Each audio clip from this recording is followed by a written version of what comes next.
finally fixed a spare tire on this '84 Corvette. Been messing around with it on and off for 2 years. I wouldn't hold air. I took it all, I broke it all down and sanded the inside of the rim down with fine sandpaper, steel wool, repainted it, filled it up with air. Held for about 30 days and it was flat again. So I broke it down again and did that all over again. Still wouldn't hold air. So then I put a bottle of green slime in there. Still wouldn't hold air. And I put a Fix-A-Flat in there. It still wouldn't hold air. Yeah, but this is a Goodyear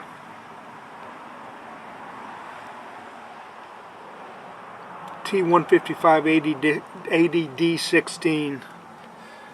They don't make this tire anymore. You can find the rims on eBay. They're usually over $100. I wasn't going to pay that. I just need this.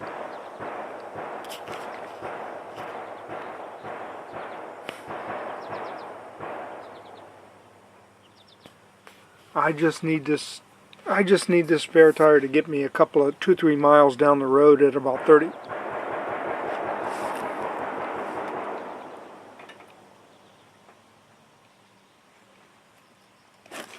I just need this tire to get me 2-3 miles down the road at about 30 miles an hour. I carry a little tire repair kit with me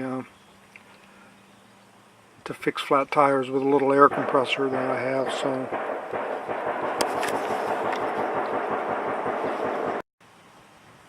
The jack is normally mounted inside the deep well side of the spare tire, and it had a mounting bracket, but the mounting bracket, part of it was broken, so unfortunately I had to make do. I just secured it down and there were some zip ties across it between the bolt holes, but yeah, it's really tight. Just crossed, so you don't want it to come loose. Yeah, spare tire's hardly been on the road. Still got a lot of tread. Looks like it's only been on the road maybe once.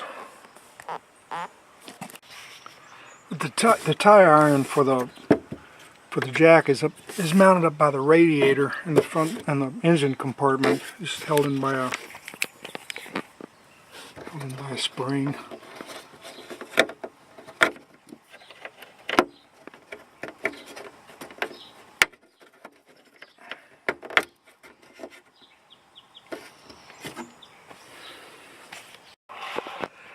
But the tire carrier is mounted between the mufflers in the rear. It's tightened up in here with a 3/4 inch bolt.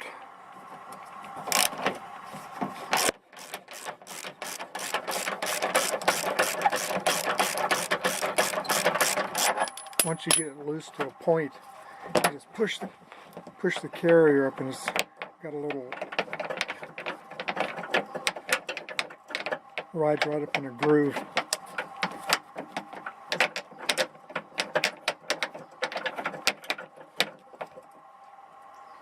Then it just kind of falls down. But yeah, this something has to be mounted in the right, otherwise it'll come loose on the roadway. So, but anyway, so the carrier actually has 2 mounting positions. But if you look at the Corvette manual, it says adjustments are required at these 3 locations to accept the road tire, which is the 2 brackets in the back of the carrier, and then the latch bolt. after spare tire wheel has been removed to adjust the tray and the latch bolt positions to accept a larger road wheel. And I can tell you it sits low to the ground, very low. My guess is it's designed to just get you down the road, get that tire fixed, and then get the road tire back on the car. Down position for a flat road tire. Under here, you can lower the carrier down to the lower position. That way you can get your 10-inch tire in the carrier. It is very low to the ground though, I'll be honest with you. But at least you'll have some place to put your spare tire once you get your road tire off and you get your spare tire on your rim. You'll have some place to put your road tire. Yeah, it's a two position.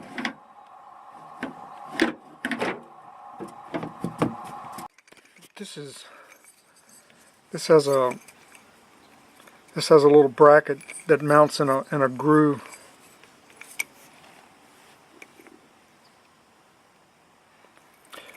And then the bottom mounts in a groove. But you have to be careful that it's sitting in this cradle up inside there behind the tag. You have to be sure it's sitting in there correctly. It'll pop out and then this thing will fall down on the road like this and your spare tire will be out on the roadway. But after you get it all in there, it should sit in there like this, pretty square. I found out the hard way. Luckily I wasn't on the roadway, but these have to be sitting in their grooves correctly. There's not a lot of room. To get your road tire in the carrier after you change your tire, you just kind of push this up and then push it back, and then it'll fall down. It'll come down to the second. It'll come down to the second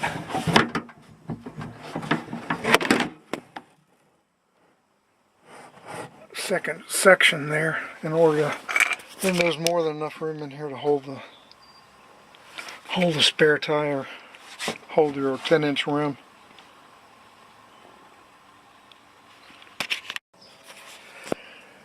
I put the jack mounted in the up position towards the gas tank. It keeps it in the cradle.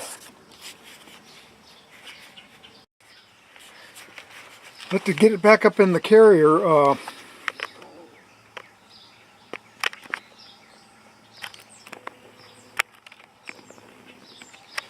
I just let it rest down on the ground. And then you've got to lift the tray up. It's got a groove right here that lifts into this bolt. And you've just got it's got a slot right here. It goes in this bolt. It's got two tabs that keep it locked in. And you just got to pull it over here and rest it down on there. And tighten it back up. And I usually get it pretty tight, just because I don't want this thing falling off on the roadway. I snug this carrier down pretty tight, and I don't want this coming loose on the roadway.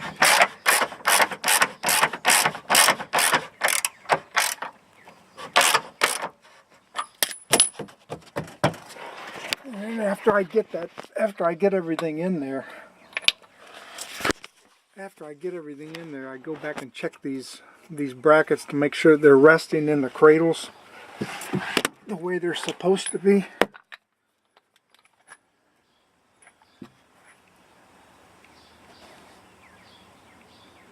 Because yeah, I want to be sure. I'm funny, I don't want this thing flying off on the roadway. But anyway, that's make sure it's lined up and not hitting the mufflers or anything like that. You have to get the carrier mounted back in there, and the spare tire and the rim and everything. I can see the fiberglass carrier, the steel tire, and the rim would help protect the fuel tank from a piece of debris flying up in the roadway and puncturing it for sure. As far as the rear end impact collision would be concerned, I guess that's a matter of opinion, up for debate, or collision engineer to figure out. It does make me feel a little better knowing there's something back behind me. You know, that's just my opinion, but I like having it back here. Helps out a little anyway. I can see where it would drive up against the differential right there.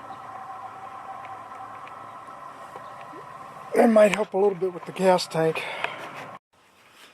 This is really interesting though. When I got in researching all this, there's a lot of discussion and debate out there about this the spare tire as part of the rear end collision absorption package. And I can see the spare tire. I can see what some people are saying, that the spare tire would be part of the impact absorption system because it would push against the rear differential. The tire itself and the rim would help absorb some of the impact. As far as protecting the gas tank, I can definitely see a piece of road. This fiberglass carrier and the spare tire would help protect the fuel tank from a piece of road debris flying up and puncturing the fuel tank. So, you know, it's just I guess it's I know some people take the spare tire out, and I guess it's all, you know, a matter of opinion. But for me, I'd like to leave it in there. Even if I had not gotten it fixed, I would still leave it in there.